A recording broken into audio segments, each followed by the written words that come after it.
So if you need to do that, feel free to go ahead. Just remember that if you do want to ask a question at the end, to just unmute before you ask your question, or use the chat box so that we can see the questions and address them later on when we have time.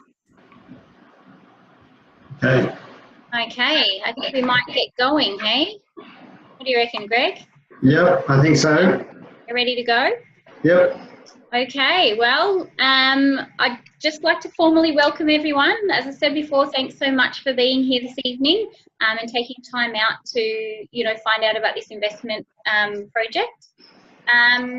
I'd just like to do a little bit of an intro so that you know who you're talking to tonight. Thank goodness for technology. We can see some faces, which is lovely. I'm Lauren. I look after disabilityhousing.com.au, which is an independent centre for disability housing online. So we do anything from rental postings, properties for sale, accommodation wanted postings for any kind of disability house. So right through from wheelchair accessible right through to high physical support needs SDAs, which is what we're talking about today. It's a great website, so anything accommodation wise, please have a look at it. And then we've also got Greg Della, CEO of Disability Housing Solutions. So Disability Housing Solutions are the organisation responsible for aggregating everything to do with these specialist disability homes that we're building. So right through from finding tenants, support providers, and designing homes, building them, and managing the properties once they're finished. So Greg's a real specialist in this area. He's had quite a few years experience within the disability sector, plus years and years. I don't want to emphasise your age, but years of real estate and financial background as well. So a wealth of information there. And then you've got Nat Fines, who is the state manager for Domicom. He'll be going through the fractional investment setup that we've got with Domicom. So a real wealth of knowledge there for you. So it'll be great to go through that in detail and really understand how it works and how easy it is. And yeah, that's basically our little team tonight. We've all got some really simple slides, and we will have some question time at the end this evening. If you have a question throughout the evening, please feel free to use the chat box down the bottom, and you can simply just pop your question in there throughout the evening, and I'll try and address them all at the end, in which you're welcome to unmute yourself and get in on the conversation. If we don't get to your question, then don't worry too much. I will go out to you all with a recording of this evening and try and address any questions that didn't get to go over. A little bit of housekeeping. As this is a bit of a financial product we're talking about tonight, it is all general advice we're talking about tonight. We're not taking into account anyone's personal finances. So if you do wish to go ahead, you will need to see a financial planner. That'll go through that all in a bit more detail later, so no need to get too worried. And last but not least, yeah, just I think I went through it a little bit earlier, but we will be recording, so if you don't want your face on the video, please just turn your video off and keep yourself on mute so we can keep the background noise to a minimum. We can all hear quite well. Alrighty, I think that's it, so I'll let Greg get stuck into it. Welcome, Greg.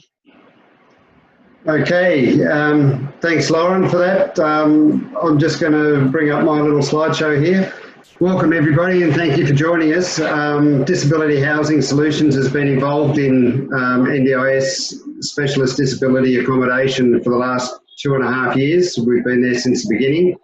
We watched the ups and downs and the working out of the policies that the public servants wrote for us. I can happily say that it's come a long way since the NDIS SDA. SDA stands for Specialist Disability Accommodation, so I will abbreviate that to SDA quite a bit tonight. So yeah, it's come a long way, and we've worked out a lot of the bugs. A lot of the policy problems that we've had before have been overcome, and we've had the last few overcome over just the last week. So I'll run through a bit of an update with the market and the policies, just to reassure you as to where the whole investment industry for these particular properties is going. So NDIS, National Disability Insurance Scheme, is funding people with disability through their NDIS plan for specialist disability accommodation. So that is only for the people with high needs or needs for a particular design of a house that enables their life. So the whole idea is for that house to make their life easier and better, and to enable them to live more independently, either straight away and or over time. So we're involved in actually aggregating all of the moving parts, all of the from the investors, the builders, the building certifiers, the disability certifiers, NDIS as well, plus support coordinators and a multitude of other people that play to make the team. Just mute you, Megan. Sorry, there's a little bit of background noise there. So what we've been doing is we help raise the money, and then we actually go through and we actually select the tenants that are going to each particular house, and we design the house to their needs in the area that they need it, and then we go ahead, buy the land, and go through and build it so that they can move in. So let me just go to the next one here. The market updates. Everybody knows about NDIS now and knows that there's a lot of people out there that need help with housing and that there's a housing crisis. So I think most people have read the Disability Property Trust website, which goes through a bit of an outline there. There's about 28,000 people, according to the Productivity Commission report, that will need new housing over the next 4 years as this rolls out. So it's a huge number of houses that have got to be built as soon as possible throughout Australia. So we have quite a few sets of data that are coming through now. We've got economic reviews done by different bodies. We've got the Productivity Commission reports, and the NDIS is now also releasing their information and their data as well. So we're running through at the moment. We've got numbers coming through in Canberra, the whole of the ACT there, for around about 250 odd places that will need to be, people that would need to be housed. Up in Queensland, it's several thousand, and the number of houses that are available for them at the moment is basically zero. There's a huge demand and no supply.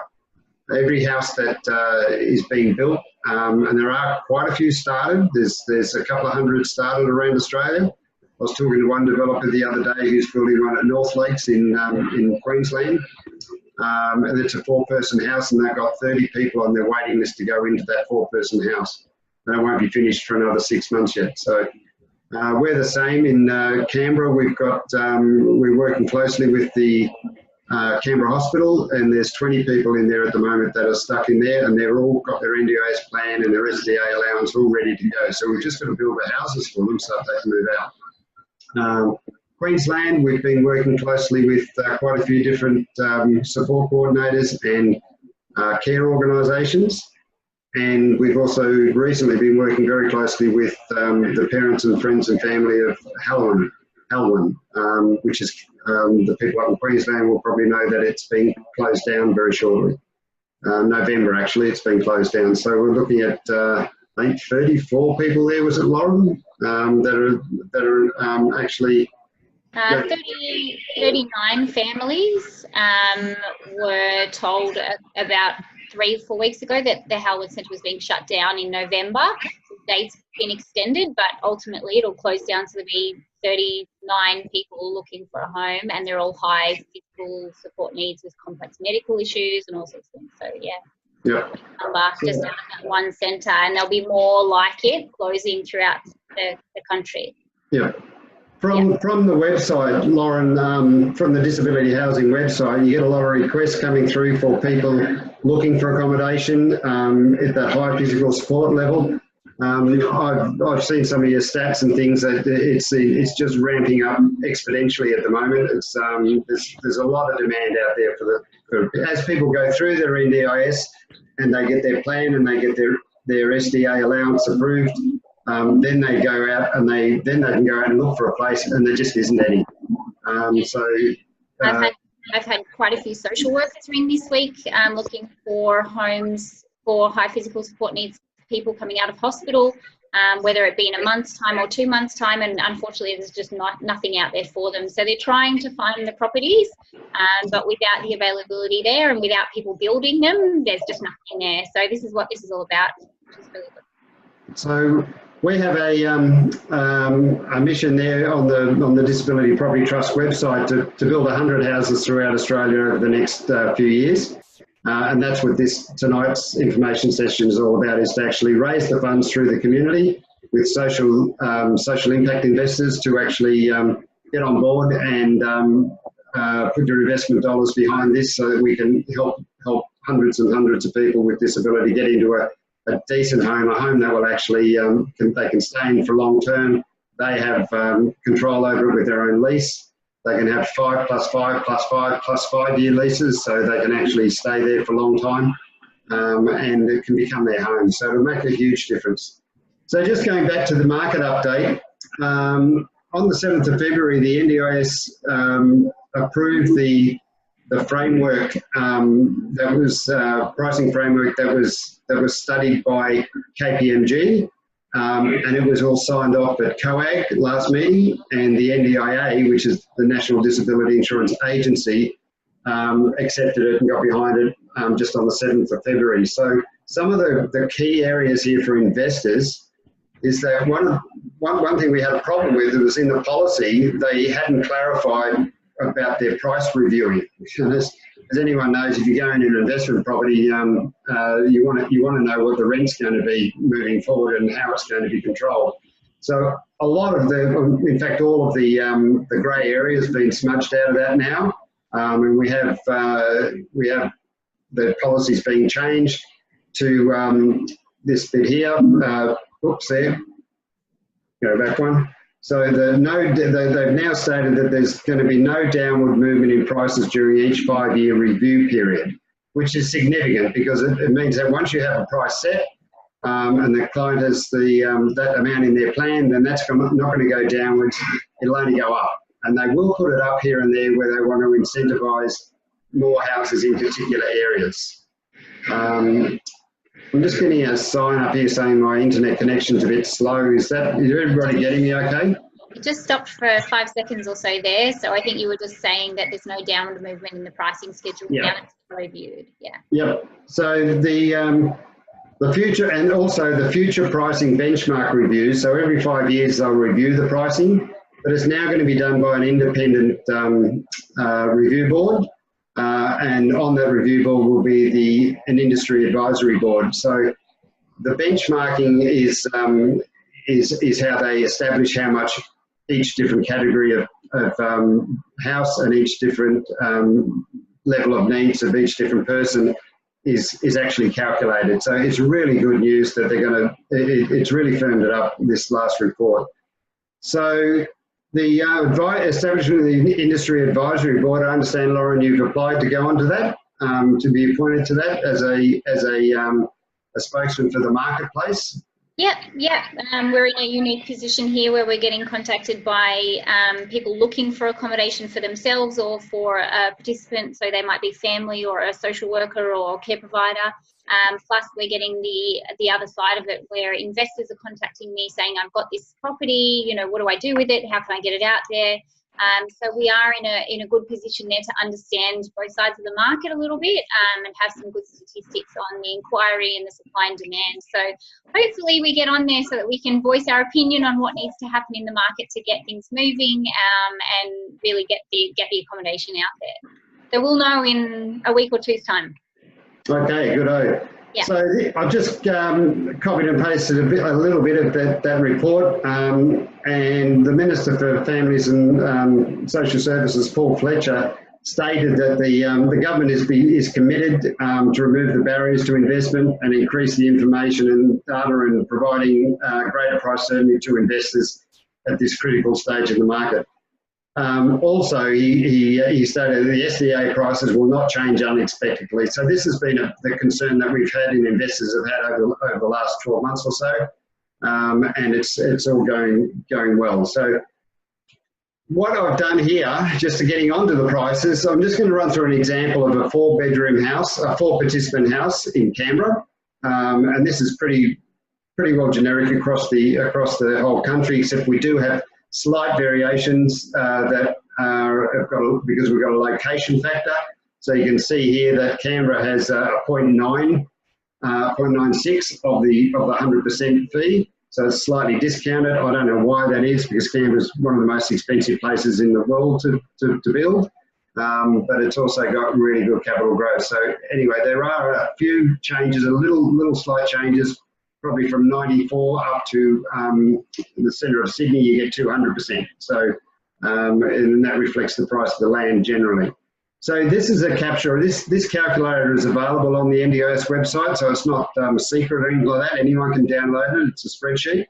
So what we're doing here is we've got a new build. We've got a group home with 4 residents, high physical support level, design level, with an on-site overnight carers room, no breakout rooms. It's in the ACT, no sprinklers because it's not necessarily in that particular design. So the NDIS will supply each participant $34,312.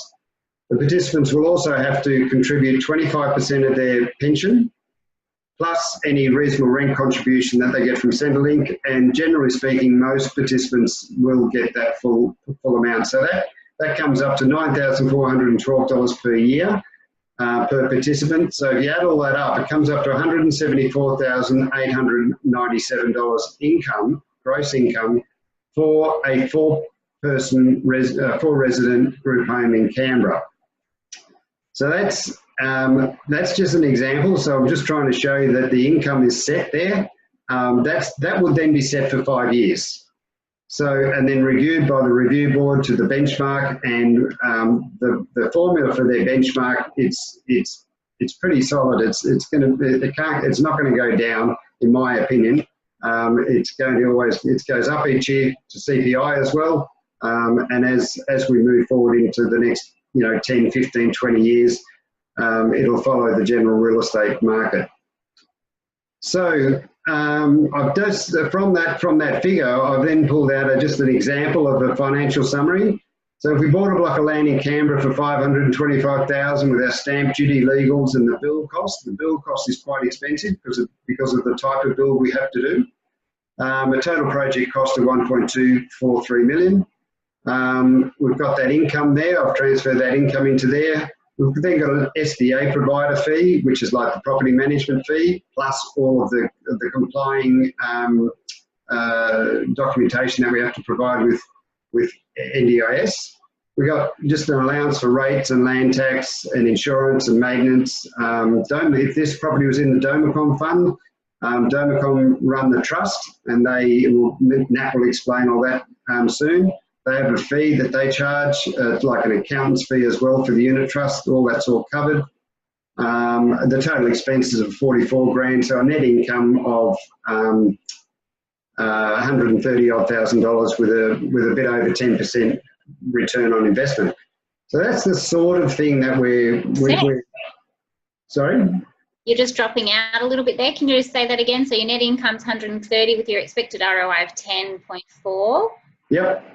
So that's just an example. Obviously, it depends on the building contract. If the design has to be a little bit more expensive in some areas than other areas, and the price of the land, etc. But the income side of things is fairly well set. The expenses, the ratio of expenses to the income will still end up with a fairly decent sort of a net income, and that goes to the unit trust, and then the income is then portioned off to the unit holders in the ratio of the unit holdings that you have. So that's done monthly. We get paid monthly. The 25% of the pension and the reasonable rent contribution come in fortnightly, but the NDIS payment per person comes in monthly. So we also get, NDIS also pay a vacancy payment. So if someone leaves for some reason, on the 4-person house, we get 90 days vacancy paid. So we have 90 days to find someone else before we lose any of that income. And at the moment, there's no shortage of people. There won't be for years to come yet. Once the market reaches equilibrium, it will become competitive as a standard market, or as competitive as a standard market. Okay, so our process, just quickly, is to, what we do is we, as Disability Housing Solutions, role is to identify people who and how many will want to live together. We work with the support coordinators and the care providers and the families and the people to actually work out whether John and Fred and Marge and Harry all want to live together in a house. If they'll all get along well together, they've got similar needs. Then we put that cohort of people together. We then identify the configuration of the house with them, and whether it be a 2-bedroom duplex or whether it be a 4-participant group home or a 3-participant group home, whatever they end up getting approved for and they group together to form, that's what we'll build. We also have to identify their suburb or the area that they want to live in, because it has to be close to their supports. Then we discuss the design of the house with the participants and their family. We look at different characteristics that we can, just tweak the design of the house that will, suit them. We then go out and select and purchase the suitable land in the right area, engage a builder, build the property, and then the participants move in. So that's in a nutshell what we do. These are just a few snapshots of the type of finish that were on the house. They're fully accessible bathrooms, nice new modern homes, completely teched up, so they are capable of being fully automated houses. As the investor, we have to build that bricks and mortar, and we pay for the bricks and mortar, and we have to make the house ready to take the tech. We don't have to supply the tech because they get another allowance in a different part of their plan for the technology that goes into the house. So all we have to have is power everywhere. We have to have power to every window and door, for example. We have to have data everywhere, which is fairly easy now with a good solid modem. There's a lot of design criteria that we have to look at, but that's our role, that's what we do, and that's what we consult to. So kitchens and things are always a little bit different. We've got to have certain areas in the house suitable for sitting and standing. This is an example of one that's going up in Mitchelton in Brisbane, similar to the one that's going up in Stirling in Canberra. So this is a 4-participant house. So we've got 1, 2, 3, 4 bedrooms. This one's got actually this bathroom's been changed around now. This is actually going to be one big bathroom on consultation with the care organisation and the participants who are going into these 2 rooms, the 2 fellows, and they'd rather have one big bathroom that they can access from both sides. Both of these fellows going into these 2 rooms have to be showered in a bed, so on a trolley, so they wanted the bigger bathroom. So that wall's not going to be there. That's the sort of design that we can do when we're consulting with the actual people who are going in, which really makes it worthwhile. This is a carer's room, on-site overnight carer's room. We've got a separate lounge breakout room here as well, al fresco. Garages have to be certain height and certain width, of course, and everything from the front porch right the way throughout to the al fresco area, there's no more than 5 mil lip in the whole thing. Unit complexes, we are doing some unit complexes as well. The first one will probably be up in Cannon Hill in Brisbane. So this is a 6-unit complex for 12 people, so 2 people per unit. The top floor is a carer's suite and a spare room for guests and family. We've got a hydrotherapy pool on the roof and a garden and barbecue area and things as well. Internal lift, all battery operated lifts and things, and solar powered as much as we can with that one. So that one, the DA is just going in now through the town planner. This is more of the unit development's a bit more of a long term. This won't be built for about 18 months altogether. So there's some long-term ones as well. Sorry? Oh, I thought I heard someone else. All right, so who manages the properties after they're built and everybody's in there? I've got that little sign coming up saying my internet connection was going out again. Can everybody still hear me? Okay. So after they're built, you can't just get LJ Hooker to manage these properties. They have to be a specialist disability accommodation provider and a specialist property manager who just doesn't just manage the property. We also manage the all the NDIS requirements as well, which is quite a bit. So there are my details. That just about wraps it up for my brief overview. I'm available on the phone and on the emails to discuss the finer details with people. You can also, if you go to the disabilityhousing.com.au website, one of the blogs there has got, Lauren's put up some investor resources, and that really will lead you to any information if you want to deep dive into the things. Yeah. So I might just go back out here and now throw over to Nat Fines from the fractional property investment company Domicom. Lauren, do you want to take over from there? I was just going to butt in with a question actually that I thought was something that I would have asked, even though luckily I know the answer today. Just on those figures that you went through, Greg, with the return on investment and the costs and things associated with the SDA. So what we'd be looking at for a property, like an SDA property, is around a 10% return. In comparison to a standard investment property, you're looking at about 4% return. Great. So, yeah. Yeah, although obviously our focus on this is the social impacts, there's a lot more going on than just the figures. But I think it is important to really understand what you're looking at. So as a residential investment, a standard one with a normal tenant in there paying market rent, you're looking, 4% would be a reasonable one after cost. So after costs, you're getting 10.4% return. It is really quite substantial, and with those SDA rules being locked in, the price guide and all the reviews that they've done recently, it is really the SDA, the NDIA, who are making their policy, are really making a push to get investors locked in. They've lowered that risk. They've really made a point of opening it up to investors and say, please come and build these. We are paying for them. The tenants are long term, and with the combination of that and the personalisation that Disability Housing Solutions is providing for the tenants going into their house, we're hoping to make that such a long-term thing that the investors' risk is again lowered.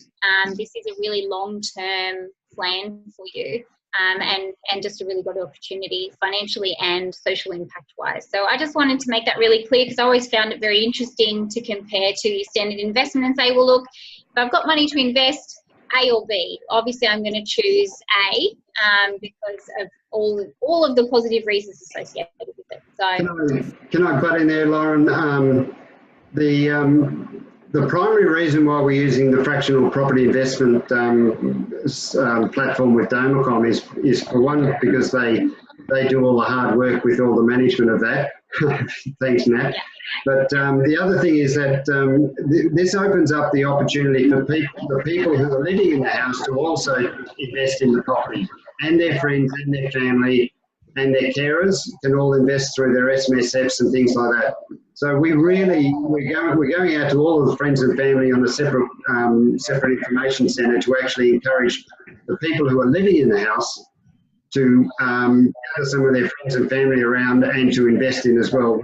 We've got a minimum of $10,000 investment per unit on this particular campaign, and we feel that it does give the opportunity for the people there to actually, who are living in the house, to have, and their families, to have some equity in the house as well. Which, yeah, it is a really great model to allow that flexibility there. So yeah. All right. Over to Nat. Thank you. I'm going to need to get Greg to drive the presentation slides. Thank you very much. No worries. Look, first and foremost, just wanted to, I suppose, say that I don't know whether excited is quite the right word, but we are excited to be involved in this. It's really nice to be involved in an investment that actually has a social impact outcome as well. We have the ability to provide access to any property in Australia. This is one that we've actually chosen to put up on our public marketing site, on our homepage, because of not only the investment returns that are available, but also that social impact return that's available to investors as well. So I might get you just to roll through to the next slide. Unfortunately, I have to reiterate it. We are in a regulated environment. Just want to point out again that any information that I provide will be general in nature. and it won't take into account anyone's personal objectives, financial situation or needs. You can make your own decisions to come into the Domicom Fund through our general advice licence, or if you want to seek further advice, you can do so through a licensed financial advisor. Next slide. Just in terms of a little bit of background in terms of who Domicom are, just so you get a bit of a flavour as to who's running the investments. Hello. ASX have been listed for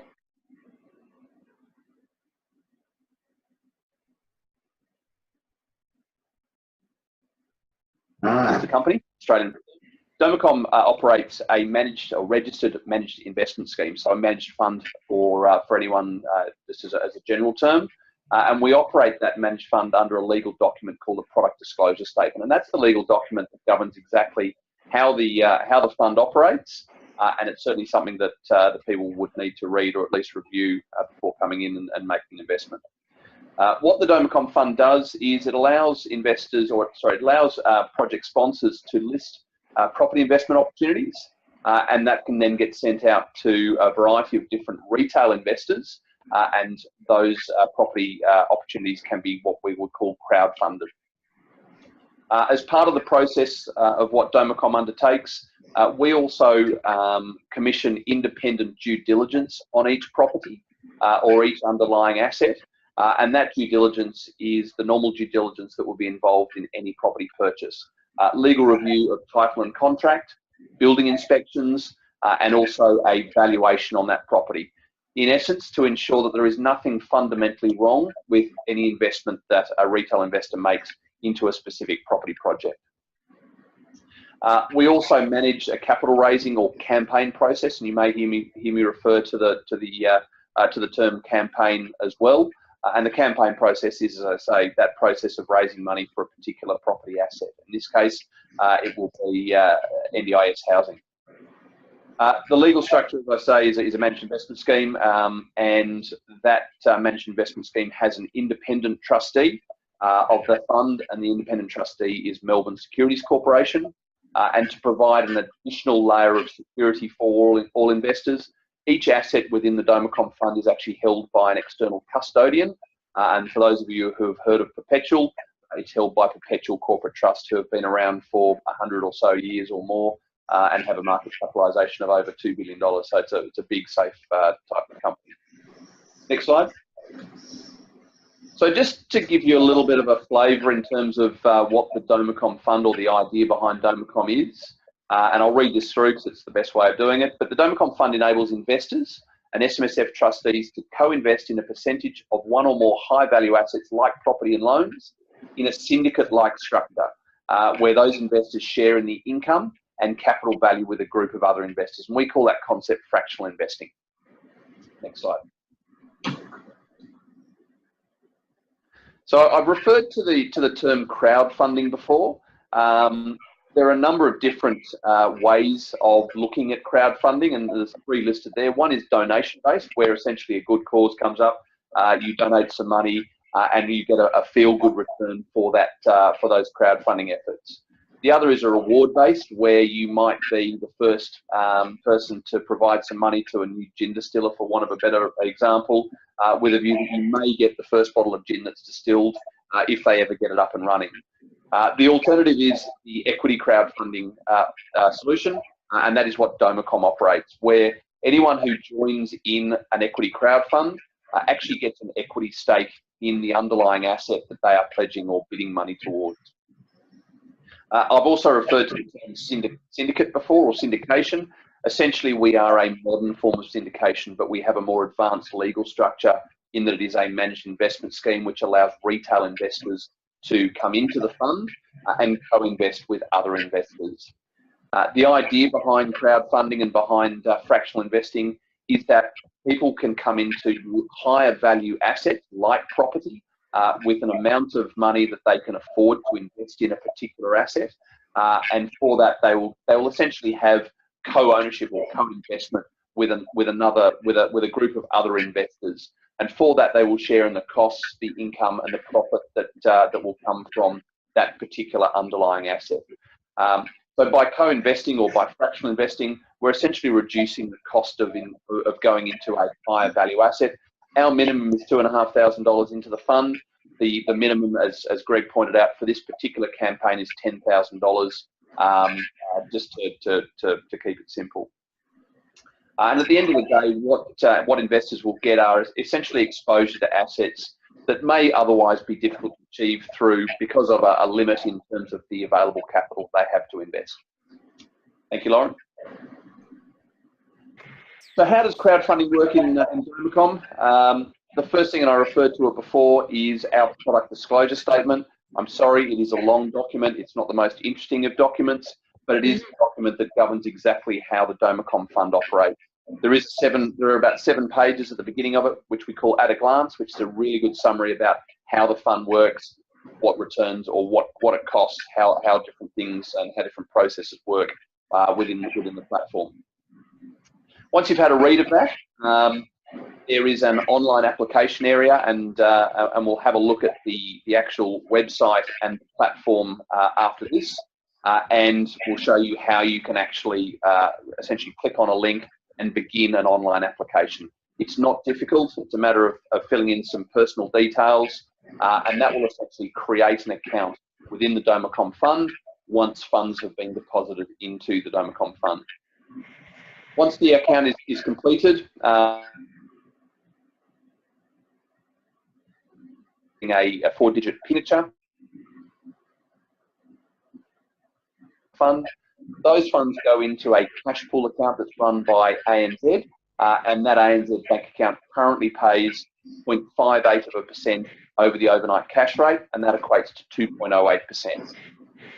Whilst the money sits there, the crowdfunding campaign continues as more investors come in, and when 100% of the money is required to fund a particular property asset that will be put forward to you, that campaign is closed off.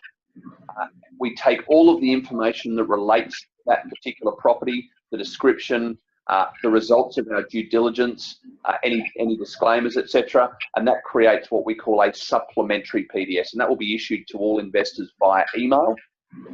That outlines, as I say, the investment opportunity for you. You accept that supplementary PDS, product disclosure statement, online. Once we get full acceptance of all investors, that is then the campaign complete, and we can then take those funds and fund the project that has been put to you. Next slide. So that's essentially, and I'll very quickly touch it. Everyone loves to know how to get into an investment, but it's also very important to talk about what can happen if you ever need to get out. And within the fund, there are 3 exit strategies or liquidity options. Every campaign creates what we call a sub-fund, and each sub-fund has a natural term, and that can be between 5 and 15 years. And that'll be determined and disclosed to you based on each project. At the end of that term, unit holders can vote to either continue the sub-fund or to wind that sub-fund up, which means that the asset will, if it wound up, the asset will get sold, proceeds will come back and get distributed to each of the unit holders. There is also the option to wind up or finish a sub-fund at any time by a 75% vote of unit holders. And the final thing, so there's 2 absolute liquidity mechanisms that lead to the liquidation of the underlying asset and money coming back. Domicom also has what we call make-a-market authorisations from ASIC on our Australian Financial Services licence, and that allows buyers and sellers or sellers to place their units for sale and seek a buyer at a particular price, much like the ASX. Next slide. And I think that's me done. So just in a nutshell, essentially what the Domicom Fund aims to do is to provide a mechanism or a platform to bring groups of investors together, co-invest in a particular underlying asset, and the returns that each investor will get are the capital and net income return of that particular asset. Okay, thanks, Nat. Just to clarify off there on one point, each property, each house or each unit will actually be in its own sub-fund, The campaign as such is like a big funnel for everybody to invest in, and everybody will be given the opportunity to invest some of their money or all of their money in a particular project. You might end up, say, putting in 20, 30, 50, $100,000 or whatever, and then putting $10,000 or $20,000 in one project, and then another 50 in another project and things. So all those options will be there for you. Setting up the account and putting your money in is the first step, and then there's no commitment of that money. You can get that out at any time. I understand that. Basically, you can take your money out or withdraw your money from a campaign by removing it up until the point that you accept a supplementary PDS. Once you've accepted a supplementary PDS, you are locked in. Yeah. Any funds that sit in the cash account can be withdrawn. If you put in a withdrawal by 1 p.m. on one day, those funds will be issued out to you the next day. Okay. All right. So I'm just going to come back out of that one and just quickly go over to here to our from the current slide. There we go. So question and answers. Lauren, is that right? We go to questions and answers now. Have you got any questions that have come through there? Yeah. I've got one here. I'll just read out to you. If anyone else wants to ask a question, you're welcome to pop it in the chat box. If you just hover down the bottom of your Zoom, there is a chat little bubble. And you can pop your question in there to me, and I'll read it out for you. Otherwise, unmute yourself and go for gold. If it gets too messy, we'll just go backwards. So the first question there, when you say projects, where are the properties that my money will be funding? So which properties exactly are we looking at the moment? Okay, so the first one's off the rank are Canberra and Brisbane. Probably at the same time, we have in the vicinity of 20 people in each area who are looking for housing now. So as soon as we raise the money for the first one, we'll be starting the first one. I'd like to nominate the first one to be in Canberra, because the Canberra Hospital has been working really hard with us for the last year and a half. And there's some people that are stuck in Canberra Hospital, and they've been in there for one young lady's been in there for 6 Christmases now, and I promised her we'd get her out as quick as possible. So she's actually going to the first one that's being built now. The second one and third one will be starting in Brisbane. We're starting, actually, we've got things happening now in Brisbane and Canberra. You there? Am I back? Am I back? Hello? You're back. Okay. So just to clarify there, so we've got the 2 Canberra builds, and then once they're full up, the funds will go through to the Brisbane ones. If you do have a preference and you want to be in a particular one, then we just need to talk about how that could be possible. Yeah, we're actually working with support coordinators and people with disability and their families right now. We have been for the last 6 months. So we know that we need another 2 houses in Tuggeranong in Canberra, and we know that we need 1 house in Cleveland area. We need Cleveland area. We need 2 on the north side of Brisbane. Yep. They prefer around Mitchelton, but Mitchelton might be a little bit too exy because we have to look at that return, so we can't go and spend $1 million on the land. When if we go out a suburb or 2, we can get it for 500,000. So we look at all that. We work with Domacom in the selection of the property as specialist advisors in this area. There's not that many people who understand this completely like as we do. So we put a lot of different properties and areas up to the people with the disability, and we build the houses where they want to live, because as investors, what we want is we want long-term tenants. We want the tenants to stay there. So we put the houses in the configurations and in the locations that the people want them in, and then we end up with long-term tenants. So these tenants are, well, the parents that were Phil and I were up at the Halloween meeting the other weekend with the parents there, with 15 or so sets of parents.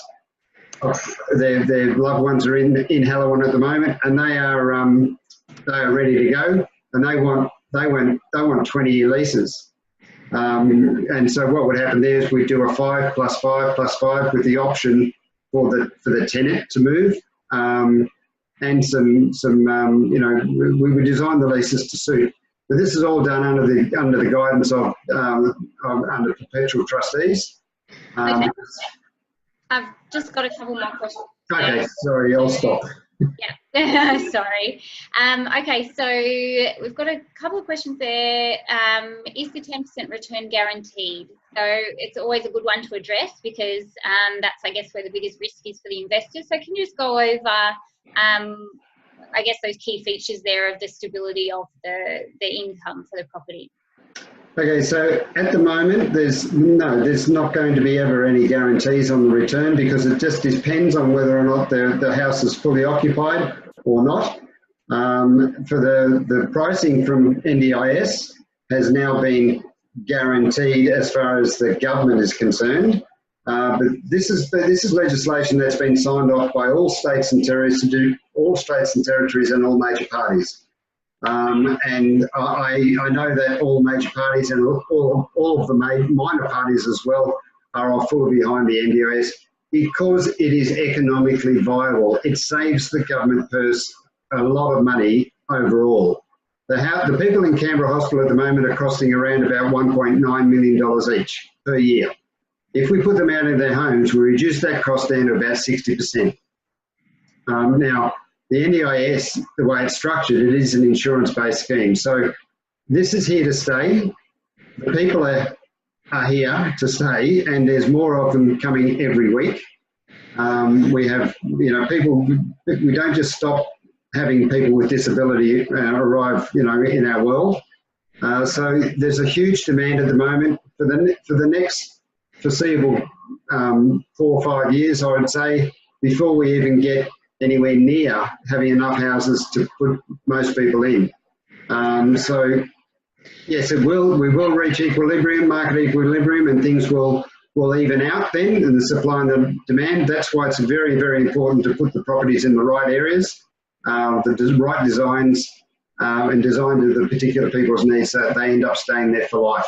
And that's I think a big part of having the tenants stay long term, which obviously your rental money is going to keep coming in then, is the good relationship with your SDA property manager, so your provider there, who will make sure that any vacancies are addressed straight away, and that the waiting list is kept updated, and people coming out of hospitals and going in there is all going to be taken care of very efficiently for the investor, and because it gives somebody else the opportunity to be in there. So as much as you could with any other investment property, plus all the extra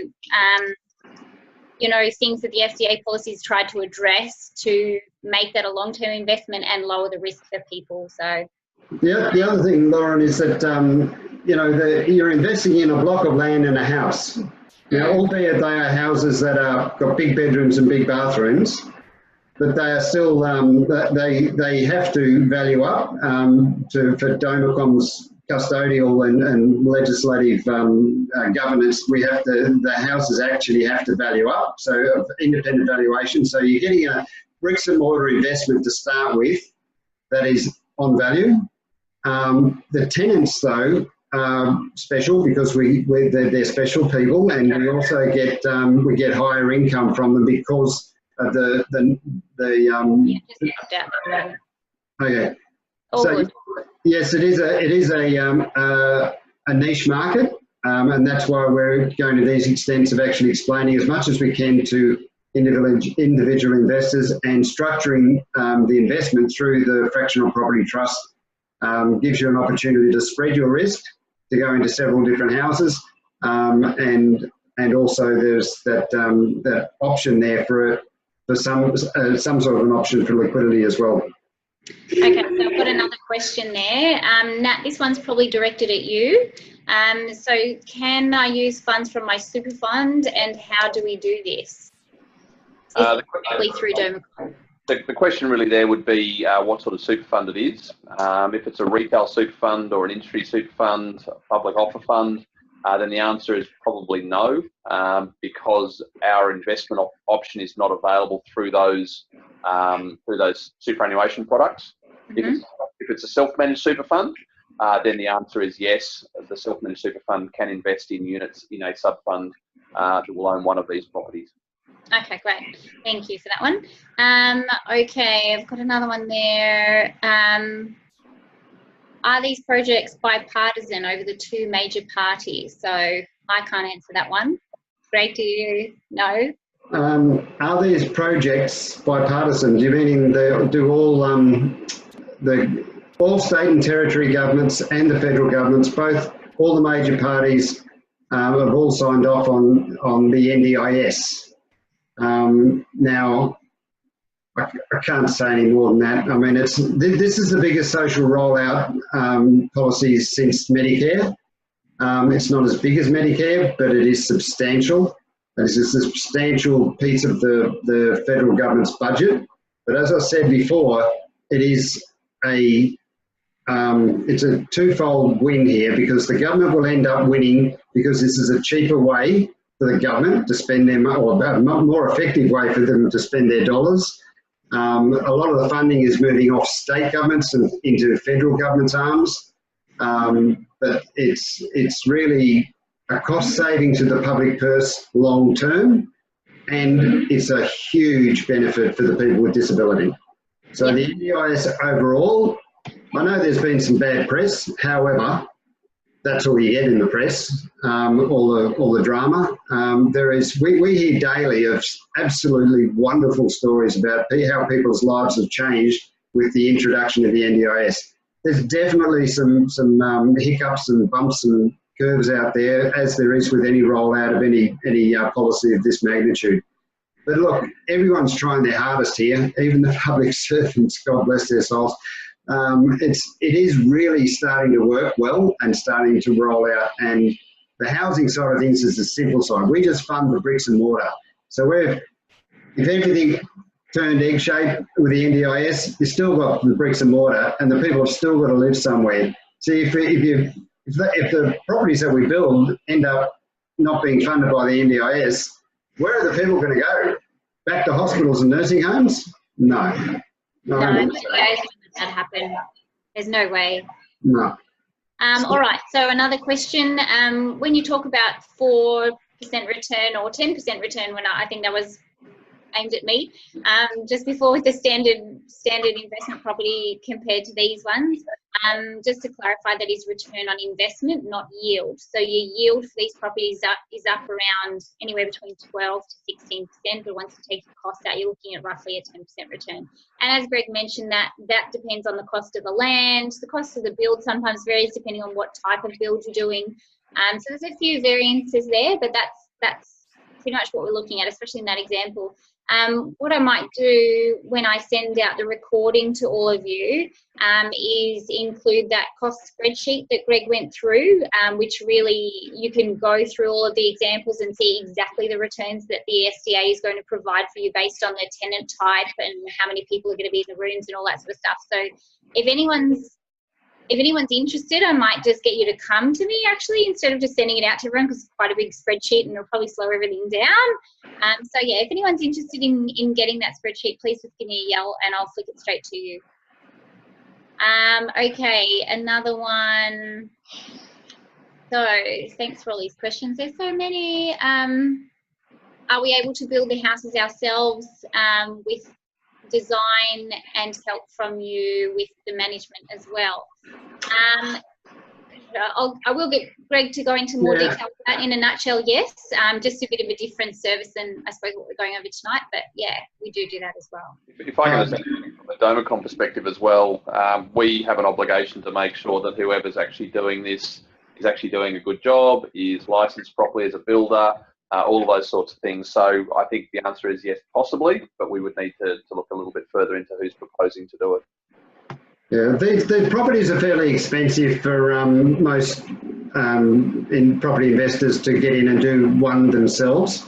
Not to say that that's not happening, and we've got clients that are doing their own as well. The Mitchelton property actually is funded by one person. or one entity.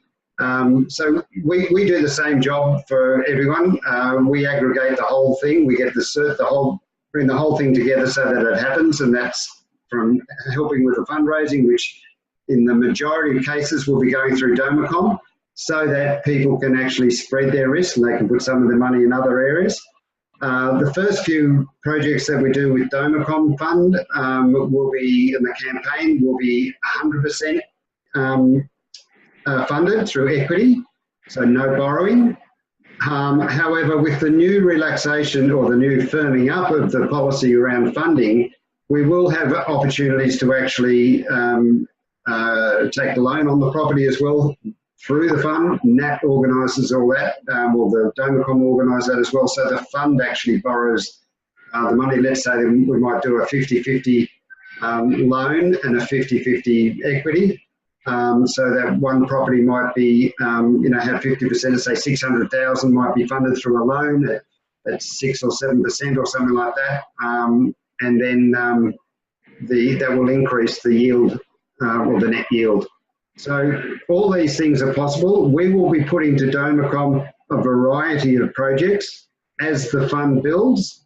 Everybody will be notified of what's going on, what projects are on the books, what we're looking at. In different areas, and that will all be available to everybody, and then we'll be deciding, okay, if there's $5 million in the fund, then we can, I don't think we're going to end up with $5 million sitting there, because we'll be wanting to use it for particular projects. But like the unit development in Cannon Hill, that's coming in at a costing at $4.9 million. So that we'll probably set up a separate fund for that one. But the other ones are the houses. We just want to, the majority of people will end up living in a shared home. 2 people, 3 people, 4 people. Some will get their own unit, and some will get a 2-bedroom unit or a villa or a townhouse type thing. So come back to me if you've got any further questions. I'll talk about this all day, every day. Just got the one more there. What appreciation do we expect in the first 5 years? Well, you've got the capital growth of the particular suburb in that area, of course, and who knows what that's going to be. Capital growth is always a pie in the sky, but if we have a look at historic, when the valuers go out and they value the property, they look at the purchase price of the land, and from there you've got your standard appreciation of property over long term. Land in Australia has always gone up. Well, not always, in different areas, but generally speaking, over a long term, and these are long-term investments or 5+ years. So we would generally expect to have some sort of capital gain, but you can't guarantee that. As far as the income is concerned, we have got such a list of people wanting to get in now, we won't have any problems filling the houses that we do for the next year or so. Once we've got the people in there and their payments are coming through, that's then locked in for 5 years, as we've just got confirmation from that through the COAG sign off. And so yeah, it's a matter of building what they want, and they will stay, and that's what it comes down to. So there's a lot of standard investment property strategies and reasons. Everything comes in along the same lines. You just got particular tenants and a particular way you get paid. Does that help?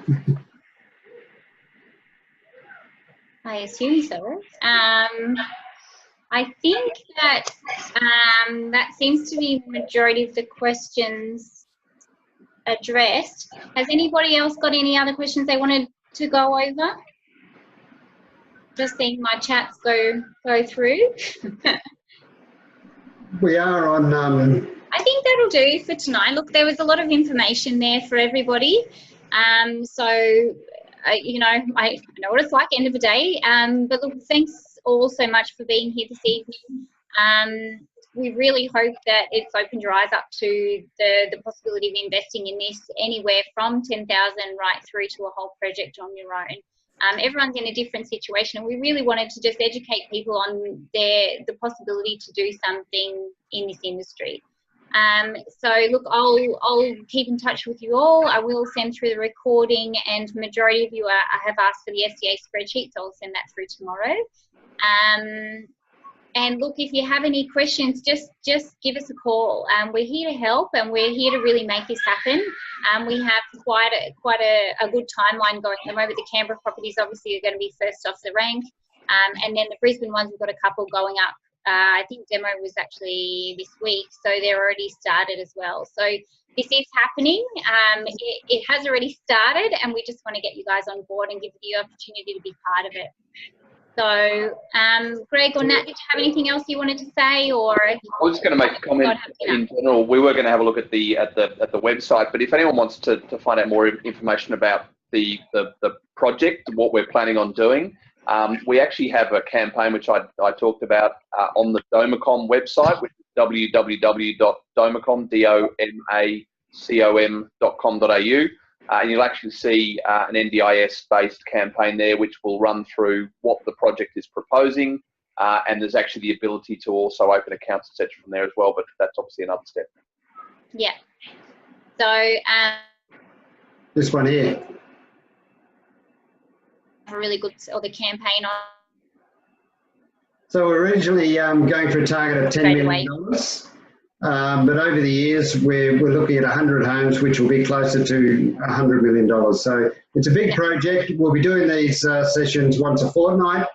So look out in your email. We'll be on Facebook, and we'll be on emails and all sorts of different marketing areas. So we want to spread the word as much as possible to as many people, especially with SMSF investors.